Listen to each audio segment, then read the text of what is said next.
Hey, I have a very dear friend of mine who told me today that he had just gotten a tattoo of $100 bill on his penis. And the main reason being, when I asked him why, he said, "Well, I like to watch my money grow." Oh my.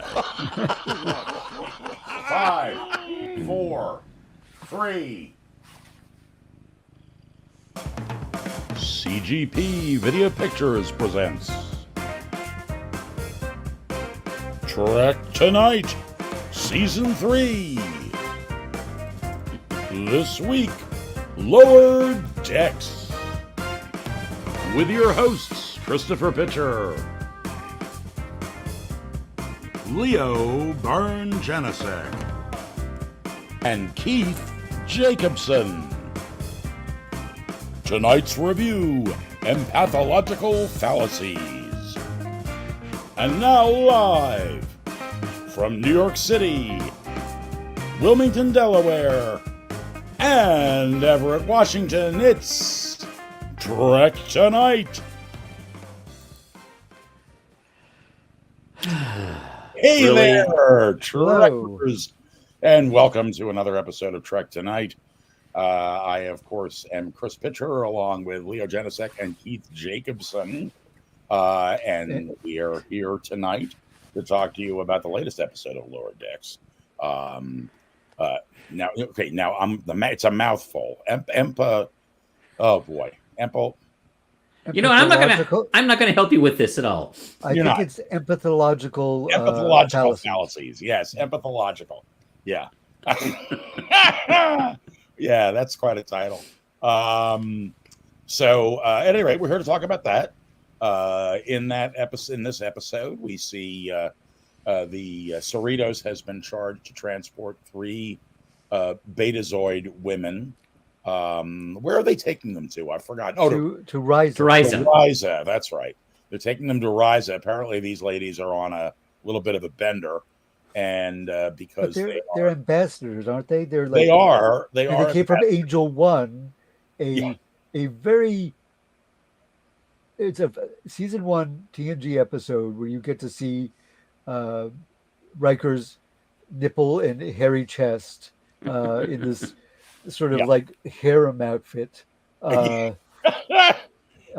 which is Angel One's a bit of a deep cut. I'm sure it's somebody's favorite episode. I haven't met that person. Yeah, I haven't either. Yeah. Think of the worst episode you've ever seen of any show, and for somebody that is their favorite episode. Right. So we'll pass no judgments here. Everybody's opinions are valid. Yeah. Each according to his gifts, as Mr. Yes. But they bring these 3 Betazoid ambassadors from Angel One, where they have been partying fairly hard, to Risa, which presumably they will continue to do so. Yeah. They're all drinking from yards, which are those giant glasses you get like at Mardi Gras. Yeah, hang on. I got you got an image? I got it here. Hang on. Where is it? Oh, wrong section. No, wait a minute. Bear with me, folks. There we go. Yeah.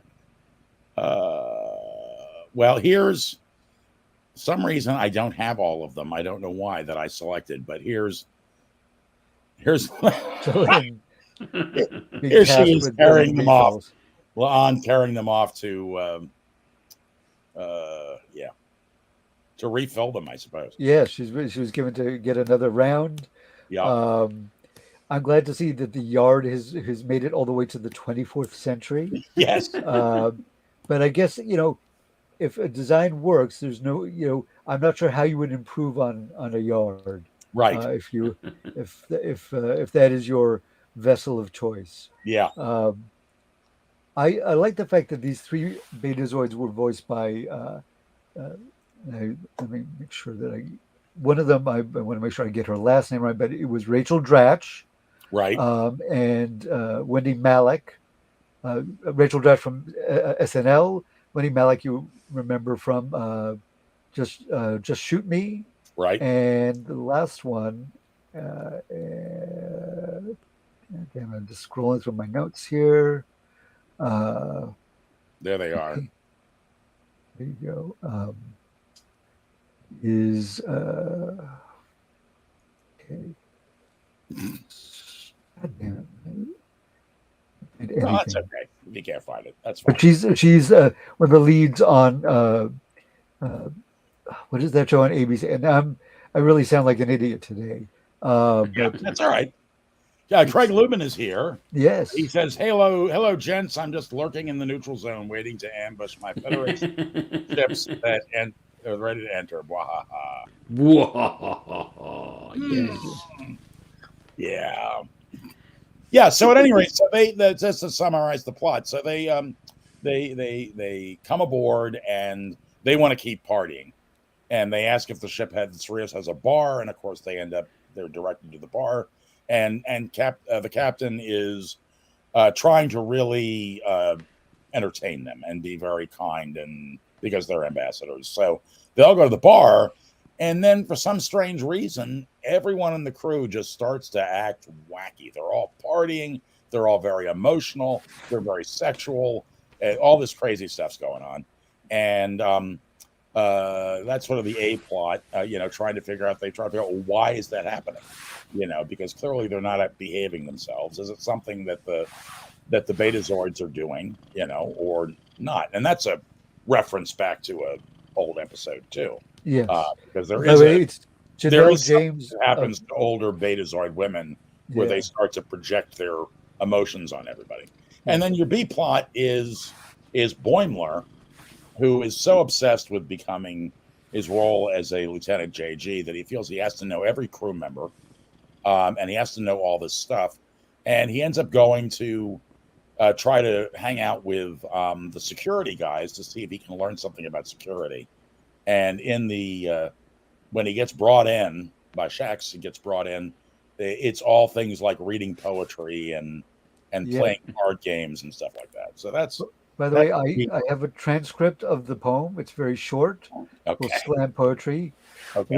Wharf, torn between worlds, a warrior. No, a farm boy. The son of Moog, clang goes the batleth against the armor of your heart. Whatever your take on poetry is, you can enjoy that or not. Exactly. By the way, it is Janelle James from Abbott Elementary. Yeah. Is the third. There's Craig Levin says a Klein bottle version of the Yard would be an improvement and extra dimensional alcohol storage. Craig, get on that right now. I need one by the end of this episode. Yes, exactly. So at any rate, so what did you guys think? I enjoyed this one. I did. This was a Talin focused episode. She was sort of the focus. And I read one review that compared a little bit to Data's Day, where it's like most everything was filtered through, her perspective, except for the Boimler stuff. Right. But I liked it, and she's, again, Vulcans have this revenue. They have no emotions, but clearly they do. Right. And one of the things that she's frustrated with is she's written a letter to her old captain, basically saying, "Listen, I've been punished enough. I'll curtail my chaotic tendencies. Can I come home now, please?" Basically, yes. And she keeps trying to send it, but they can't send it because they're on a communications blackout because they're transporting these 3 Betazoid ambassadors. Right. And she keeps trying to send it. She's getting frustrated, and she just sits at her desk. And the party's already started. She's been invited by Mariner. She's sitting at her desk. It would be illogical to try to send it again. And she's sitting at her desk, and then she's like tapping her fingers on the desk. Yeah. And she's like, "All right, I maybe logic would dictate that I should find out when communications will resume." So she goes into the party, and everybody's going nuts. There was one shot of both Tendi and Mariner sitting in their usual booth, and Celinda's talking to him, and she's talking to Tendi, who's very excitable, as she always is, but. That was from the end, but there's one where Mariner is just staring at her, and her eyes are huge, and she's got this rictus grin that is just frightening, and things are going out of control. The Betazoid ambassadors are getting everybody riled up. Yeah. and everybody thinks it's this. One of my favorite bits. Not to cut yeah. off, but one of my favorite bits was the thing about how the Chiatians used to eat Betazoids. Oh yeah. Yes, cool. Yes. Yeah, I think was really funny. And but don't worry. They just consume synthetic Betazoid now. Yeah. Right. And they're all laughing about it. Everybody's having a good time. Yeah. And they walk by, and Dr. Tiana is like, licks her lips, and it's like you can tell that she's given an opportunity, she might indulge. Right. Exactly. But there's everybody's going nuts. It's always fun to watch everybody sort of lose their shit. Even the captain is sort of getting frantic. She's gets up on the bars yelling at everybody. It's like, everybody calm down. You do what I say. I'm the captain, and nobody's listening. Well, what is the name of the character that's the bird guy? The Dr. Miglimo. Miglimo, that is right. Yes. I loved him just getting completely enraged by the fact that the soup he ordered was not regurgitated. It was not regurgitated temperature. It's like this should taste like it came out of my mother's mouth. Yes. And he shoots it with a phaser. He is voiced by Paul F. Tompkins, who is a very well-known stand-up and actor. Mm-hmm. You might know him from his appearances on the Thrilling Adventure Hour, which is my favorite podcast, perhaps of all time. And he is a delight anytime he shows up. Does a lot of voice work as well. Right. So, yeah. Hey, my buddy Sean is here. And he finally made it. Technology sucks sometimes. It does suck sometimes. Agreed.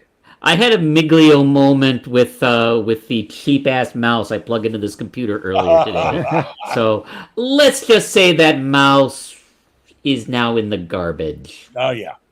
And we're not going to talk about how many pieces it may be while in the garbage. Yeah. There you go. Yeah, I have a love-hate relationship with the mouse I've got here, because sometimes it just decides not to work, and then all of a sudden I'm fumbling back with the trackpad. I almost feel like they worked better when there was a little rubber ball inside it. There you go. Yeah. I remember having to clean that little rubber ball. Oh yeah, you pop it open. Well, what I remember cleaning the rollers. Yeah. Yes, you had the rollers, because the little gunk would get in there and you clean those out. Right. And then you'd have to wash the ball. Right. Had we been on the air at the time, we here at Trek Tonight would have advocated and said to people, like a PSA, make sure you keep your balls clean. Yeah, keep your mouse balls clean. Yeah, exactly. By the way, guess what? What this discussion we just had means, don't you? What's that? That we're old. We're old. Yes, exactly. We're old. Yeah, I know our appearance belies that concept. We're pulling the perforated paper out of our printers. And at any rate, Keith, what did you think so far? I loved this episode. Yeah. I think the last two episodes I think have been especially solid.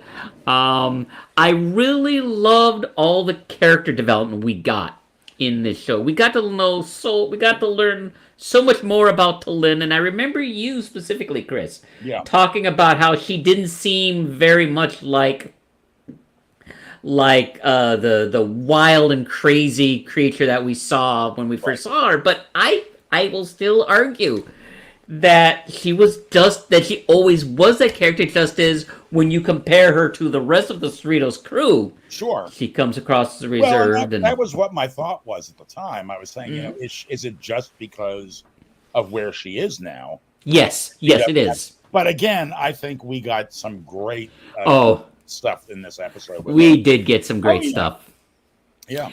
And the other thing I really liked about this show, and it is one of the things that has impressed me about Lower Decks from the very beginning of Lower Decks. Yep.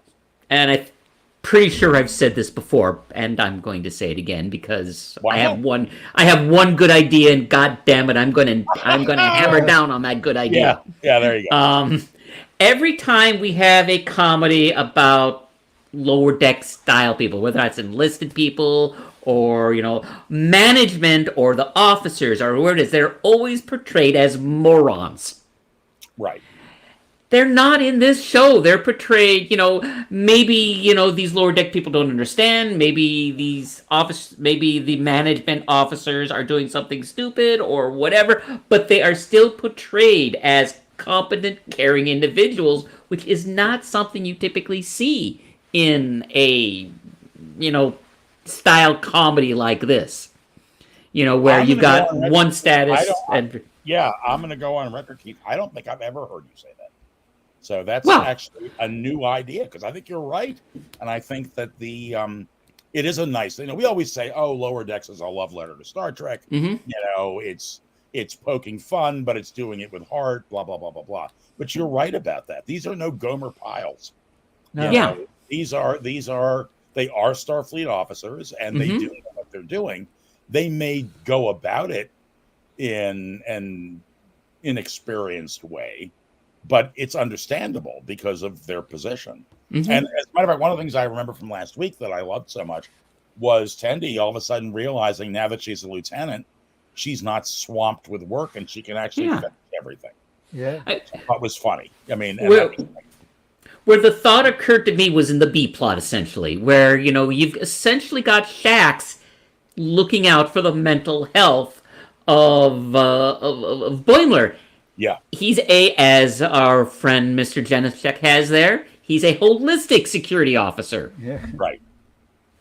That's cool, and I like that, and I like the fact that it's not just Shax, and it's everybody, and I've said this about Ransom earlier this year. How Ransom, I really didn't care for Ransom because I thought he was just a meathead.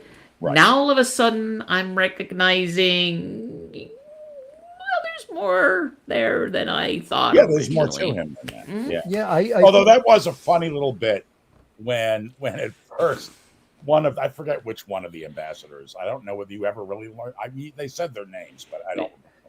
But she's sort of coming on to him a little bit, and then he says, "Oh yeah," he's like all into it, and she's like, "No, you're too too easy." I only like it when they're not into it, you know, which was a great blow to his ego. Yeah, well, I can be unattainable and aloof. Oh, yeah, but I like the fact that the captain also showed herself to be competent. Yes, and quick thinking. Because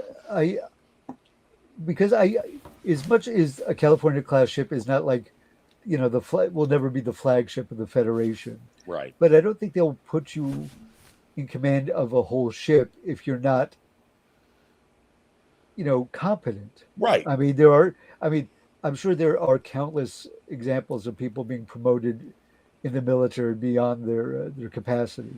Sure. It's like in any profession. Yeah, any. But I'm glad to see them being clever, and when the Betazoids reveal themselves to be part of the BIS, the Betazoid Intelligence Service, and they're like, they commandeer the ship, and they use their telepathy. They're because the captains, they drag their captain to the bridge, and one of the Betazoids says to this man and a woman officers, it's like, something about you're both highly attracted to each other, and he's like, well, yeah, and she's like, well, I'm not opposed to it all, and then they get like zapped.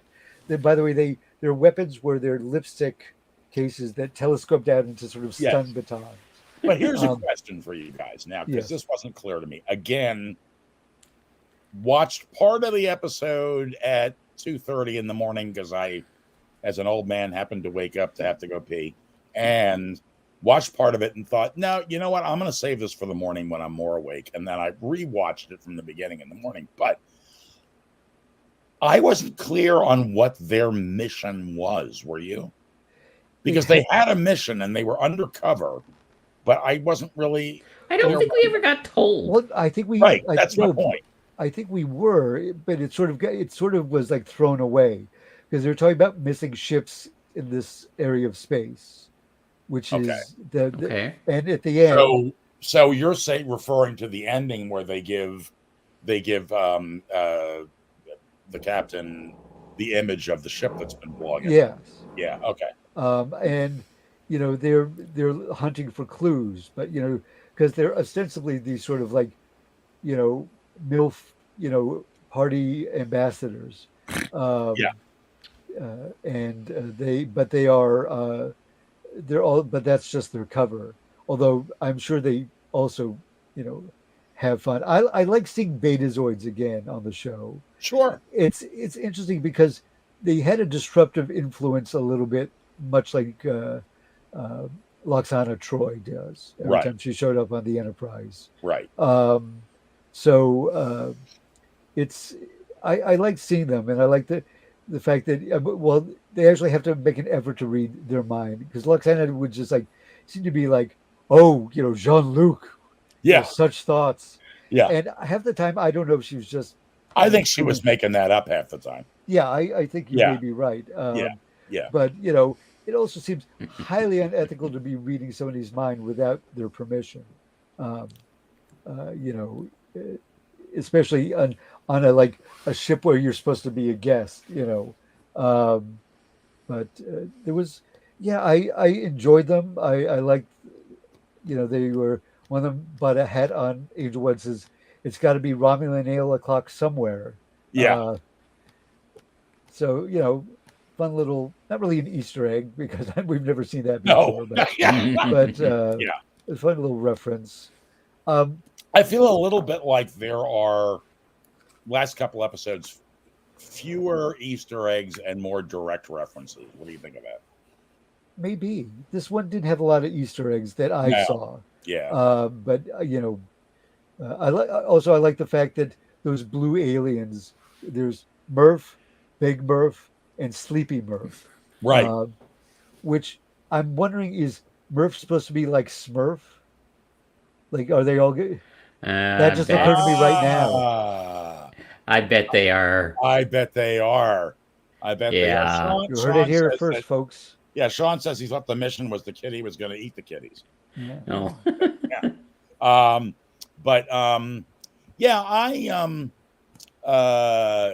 I just wasn't clear on what that was, but you might be right. It might tie into that last moment where they. I think that was it. That makes sense.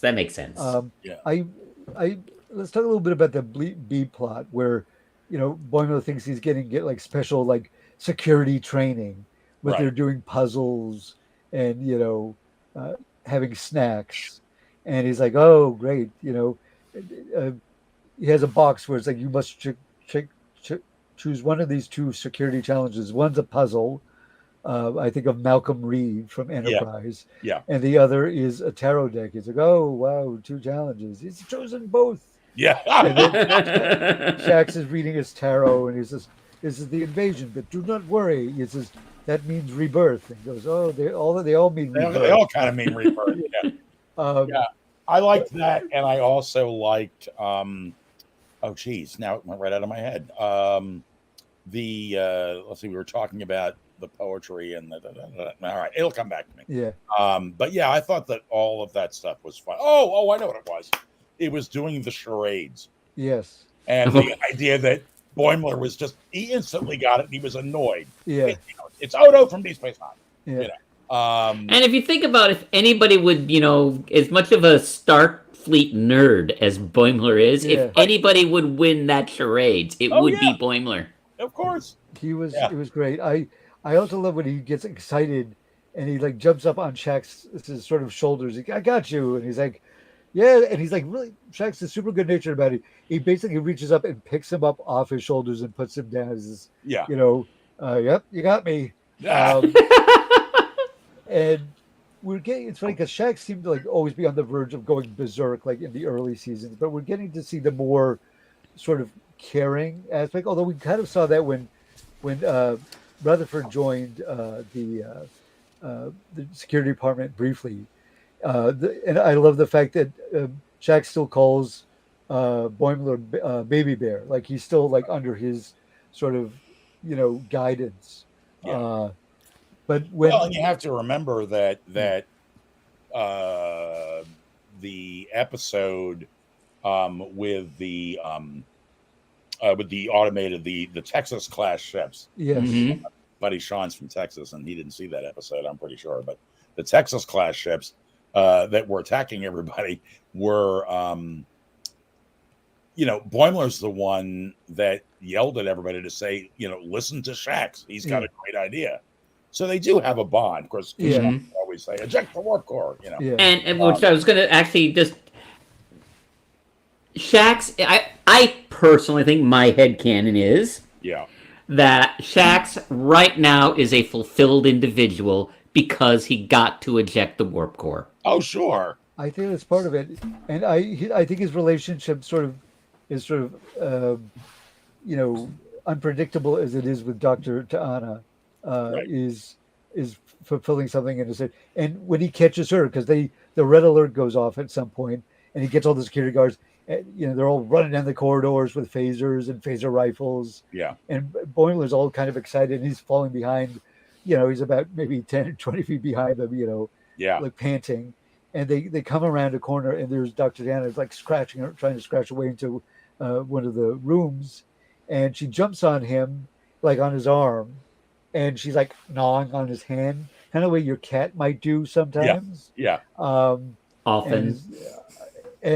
But again, he like she leaps on him, and he just grabs her, and then she's But again, you realize like how big Shax is. Like he's a big burly dude, but he also knows control, which I think is kind of neat. Like he's not just this wild man. Well, and I think it was you, Leo, or it might have been Keith, who pointed out, both the voice actors who play Boimler and Mariner are actually tall.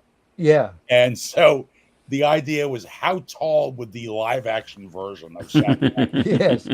He would be giant. He'd be like Hagrid. But hey, guys, John Van Gostein is here. Gave us a thumbs up. Thank you, John. Thank you, John. And Scott Taylor. Thank you, guys. Scott. For dropping by. That's nice. At any rate, so I don't know. I always did think of that, though, after we've seen them in proportion to other live action characters. It is true. I don't think the actor who plays Shax is Hagrid sized. No. I don't know how tall he is. And just briefly too, I mean, I guess I'm going to keep harping on it because it was a big deal for me. There were just little character moments that really got to me, and that I just really enjoyed, rather, and that made me just really like Shax even more. When Shax runs around the corner and sees that it's Ta'ana scratching at the door, he just goes, "Honey." Yeah, I mean, it's just like this soft little caring voice out of the guy, and I just thought that was great. Just that little itty bit there. Just it seems like it seems like he actually cares about this person, which I mean, I had no reason to believe he didn't, but right. Now let me ask you guys a question. Did you have any favorite background business that you noticed or thought was particularly funny in any one of the general party scenes where people are going crazy all over? We talked about the replicator, but were there any other ones that you guys thought that really made you chuckle? The fact that both Rutherford and Tendy just kept running around like two 8-year-olds who just each eating a bag of sugar. They were just like just like running around. There was so much going on. It was hard. I might have to give it another look. Yeah, I could have because people are taking off their clothes and making out, and or fighting. I love when they came back to the party. Yeah, they're saying, well, things might be under control, and then there they all are, half naked in their underwear doing a human pyramid. Yeah, which I thought was great. Fair bit of cursing in this episode. I like the scene between Mariner and T'Lyn where they're being chased, because also T'Lyn realizes that she has Bendai syndrome, right, which Sarek had, which is normally in like elderly Vulcans, which she's like broadcasting, like her emotions, her frustration with like not being able to send this message, and her probably frustration with the illogic of business on the Cerritos, include the fact that they can't send out messages, but let's all get drunk and party, which didn't make any sense to her. So spoiler, she is the source of all this, anxiety or exuberance, depending on who's telling the story. Yeah. But there were 2 crew members that just were continually locked in a kiss, tumbling in front of the screen. Yeah, that was that too. I mean, they're just like, it's everybody's emotions were just, going nuts. But that scene between her and Mariner, which was nice because she and Mariner, like, I wouldn't say they haven't hung out, but like she's mostly been with Tendi, right? And Tendi desperately wants to be her best friend, but also Tendi, if you recall from the first season, can't stand the idea of anybody not liking her. Right. Right. So, which is kind of an interesting character trait. Yeah. And boy, does she really want to be her best friend. Oh my God. Boy. So badly. She's so thirsty. And when she's like, Talene, you're my best friend. She's like, that is not true. Or that is not factual. And then they go nuts and start chasing them because they said that she was the source of everything going crazy, which just caused them to go crazier. Right. And they go in some sort of closet. I don't know, it looked like a server room or something like a and Mariner like smashes the pad by the door so they can't open it up. And you find out about the Bendai syndrome. And she's also saying like, I don't deserve to go back to my old ship. I'm as much a agent of chaos as my captain believed me to. She's feeling bad about her. She's like that she's a poor Vulcan. Which again was kind of an emotional thing. Yeah. Yeah. I mean, done in a very calm and, sort of, but for, as they say, for a deli owner, that's a rave. For a Vulcan, that's an emotional breakdown. But then, Mariner says, she also calms Mariner down. It's not a mind meld, but she just uses her telepathy to sort of balance her. And she's like, oh, that feels good. Yeah. She slides down the wall. And she says, listen, Sarek, Spock's dad had Bendai syndrome, and he was Vulcan as a motherfucker. Yeah. The fuck part, Yeah. And she's like, huh. Says, by transitive property, I also must be Vulcan as a motherfucker. You're right. I love that. Which again, if that's not already on a t-shirt, it will be very soon. Oh, it should be. Have you noticed a real shift in television with bleeping language? Okay. That now, when we were kids, they would just bleep the whole word, and the only way you could figure it out was if you could read lips. Sure. Now they leave in a key letter. Yeah. So that you're not really hearing motherfucker, but you know that that's what they said. Yeah. Right. And the reason I noticed this the other day was I was watching a Lower Decks promo, and you hear Mariner. I'm trying to think of what. Oh, I guess it's fuck. She says at some point in the trailer report. And my 4-year-old is sitting there and turns to me and said, why did she say the F word, Dad? So, I mean, it's always very clear what they're actually saying. Right. Don't you think it's interesting that that's changed? I think it's because, in terms of the rating, like if they're dropping, I think like in a PG-13 movie, you could drop one F-bomb. Craig. Vulcan as a motherfucker. There's Craig. You can have one F-bomb in a PG-13 movie. If you have two, it becomes an R. Okay. So I think it is, it might be rated TV MA. I don't know I can't remember what the rating is. I don't know what it's rated because we, of course, are rated TV 14. Yes. And we're breaking the rules now, I think, with all this. I was going to say, don't we use too many F-bombs to be TV I think we 14? probably do. We might do. Now that I know even when we're not talking about, an episode, even though we're not dialing down on the word motherfucker, I think just any random episode of ours probably is not really TV 14. I'm just guessing. Probably not for the kids, but I think that is. It's because like Rick and Morty, which is also a fairly profanity-laden show, stuff is beeped, and I think there we go. I think that if you beep it out, you can keep it like TV 14. I'm just guessing. I was actually kind of wondering about that as I was watching this show because I was noticing all the bleeping happening Yeah. in it, and I'm thinking, I mean, we know what they're saying. Why the, just not bleep it? And then now it makes sense that they have to pretend to bleep just to keep the rating. Right. So. Yeah, I have to apologize, folks. I don't know if you're seeing it or not, but on my end, we're having some slight technical internet connectivity issues. Okay. I don't know whether you guys are seeing You sort of blipped out for anyway. like a beat, but you're back. Yeah. Now I think we're back. So, yeah. Anywho, but yeah, I think you're probably right. I think that's part of it, but I think it's great, and I think it makes it. Oh. We may not know what it makes it. Yeah. So what do we think it makes it? Let's get a pool going. What does it make it? It could be it makes it funnier for not hearing the words. Like sometimes the implication of a swear is better than the swear. Like I would say, if you remember when Spock was made human in this last season of Lower Decks, not Lower Decks, Stranger Worlds. Right. Yes. I am tired, clearly.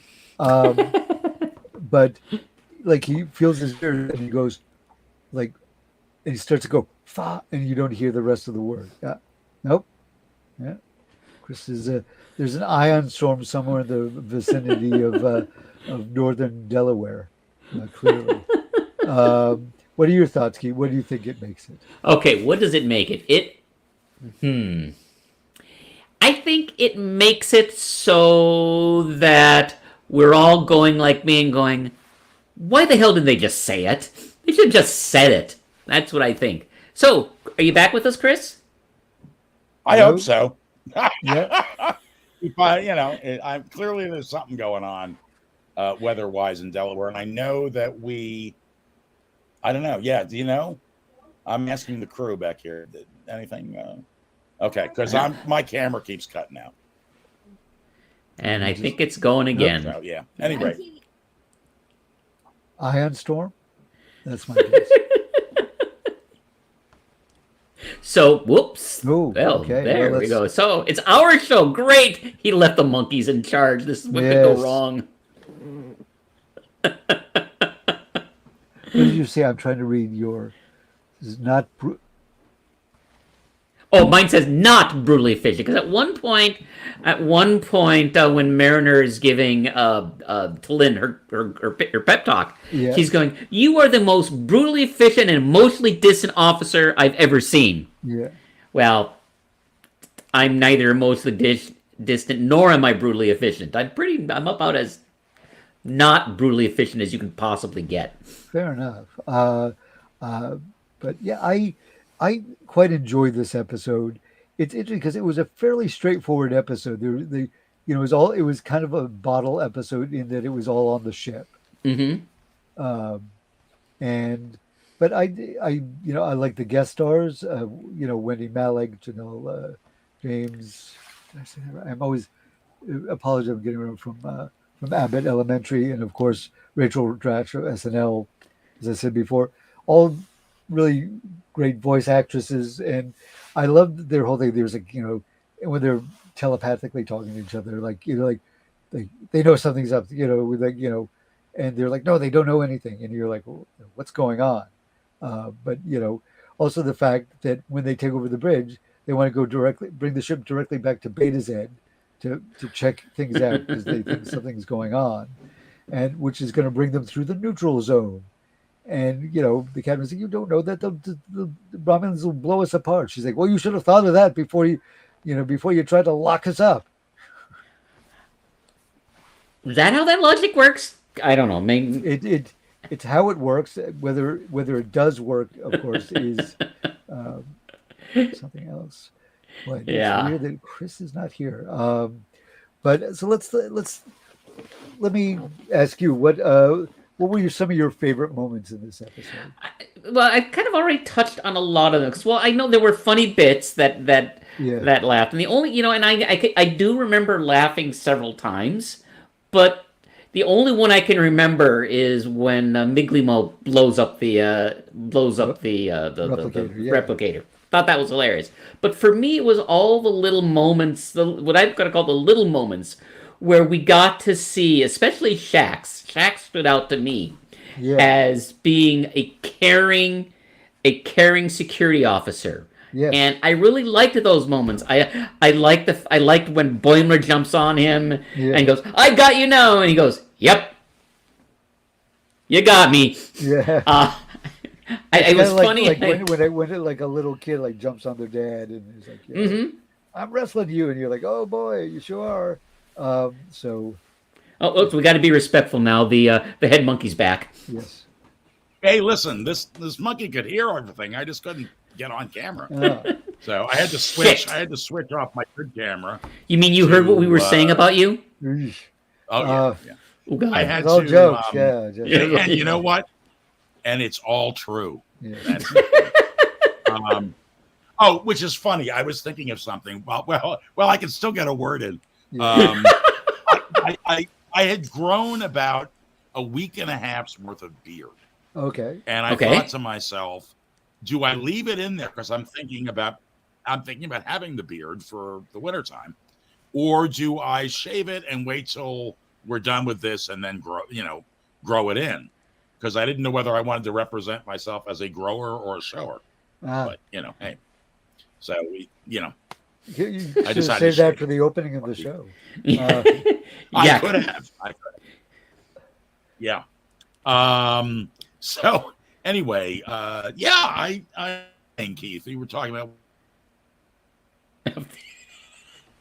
Boy,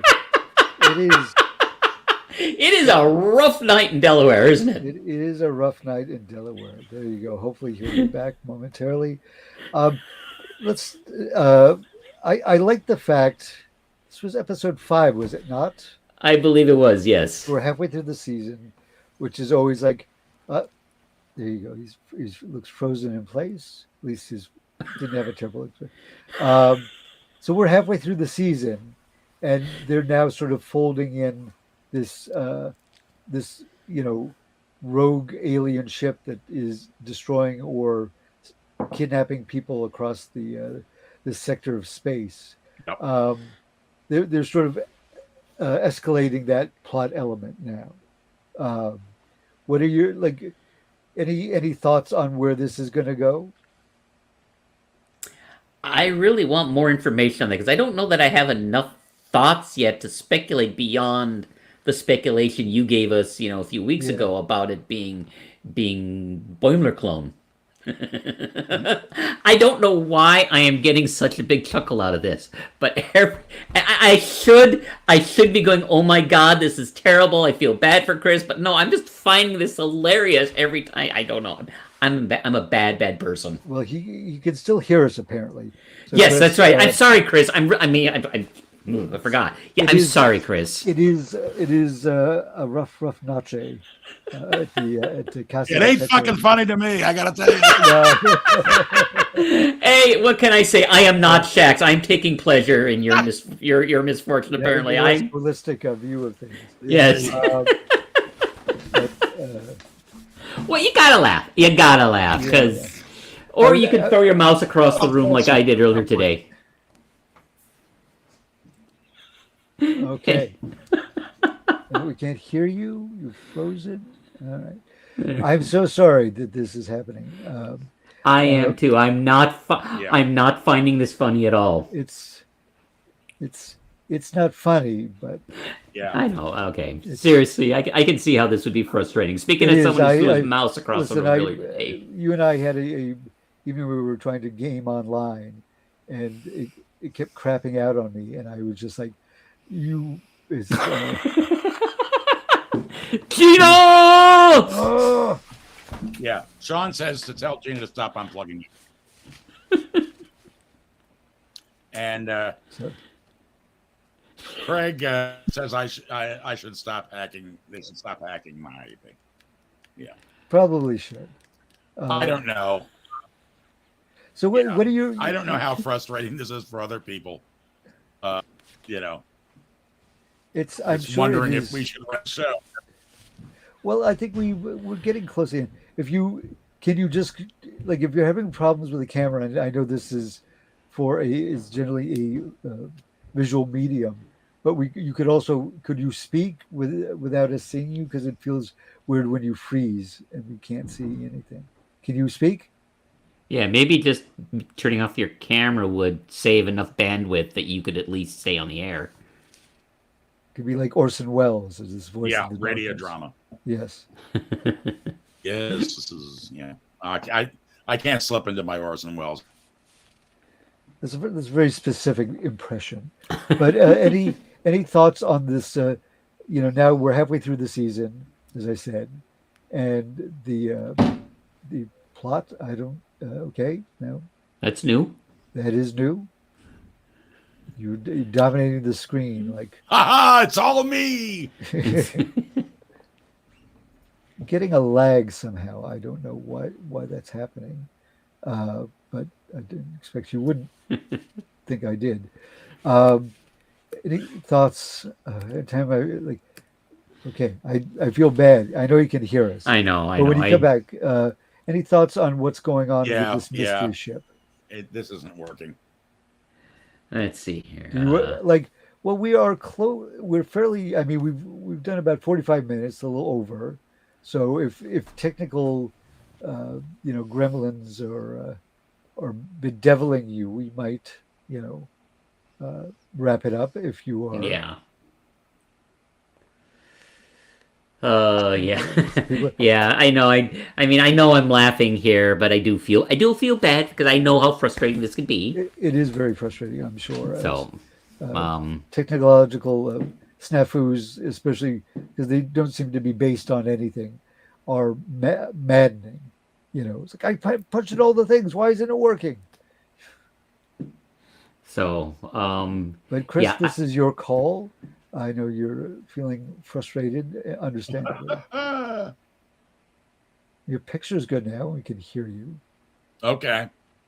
Yeah, I think we probably should wrap it because it's clearly there's some technical issue on my end, and I'm not. It's my internet connection, and I don't even know that whether I can close out the show like I normally do because I'm looking at what I have here. You should not have hired the Binars to exactly repair your computer. Exactly. They always have an ulterior motive. Yeah. And they're afraid you'll say no. Well, all I'll say then before sounds like we're getting ready to sign off. So all I'll say is I really love this episode. One of my top 2 favorites for the whole season. I quite enjoyed it too. I liked the insights into Lynn. I love the fact that she kept repeatedly trying to send the thing. And she's like, it would be illogical. As I said, it would be illogical to try to continue sending this message. And they're just sitting here, just like tapping her fingers, just sort of like, her frustration boiling over in, as much as a Vulcan can boil over. Yeah. But now let me ask you: can you guys hear me? Yeah. Yes, we can hear you. I'm just going to leave my camera off. Okay. So we can wrap the show. But okay. Yeah. Okay. Cool. So any thoughts, Chris? I feel like we've been yammering on for quite a bit. No, I really did enjoy it. I thought that that there was some real fun moments in it. I think I've kind of covered them, the ones I was thinking of. Because, right. Mainly we were, I enjoyed both the. So. You dropped out there. I think it's time to wrap it, Chris, while you still can. Yes, sadly. It's a little shorter episode this week, folks, but, just blame that ion storm and over quantity. I think I should wrap it. All righty. It's just, I don't know that we're going to much more out of it than this. No, we're close to the hour, anyway, so it's... Guys, listen, I'm hoping this week will be a better chance. Yeah, we are close to the hour anyway. Yeah. And I don't know. Nothing like dead air? I'm going to try running this.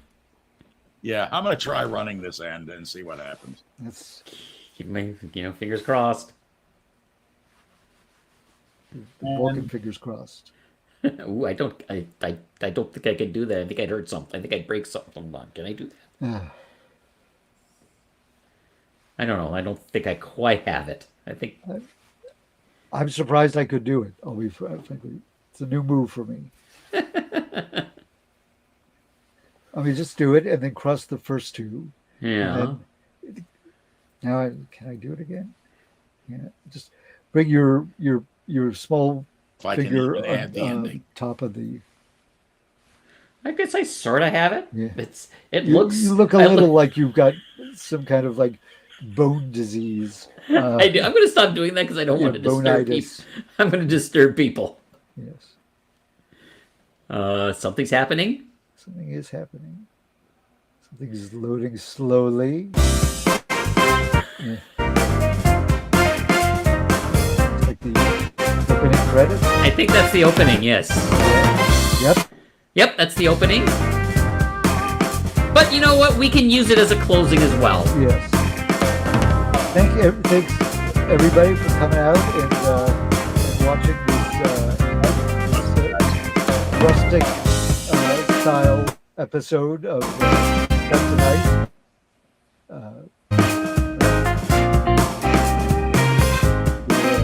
We'll see you all next week. All right. Good night, everybody. Good night. Click subscribe and like. Yes.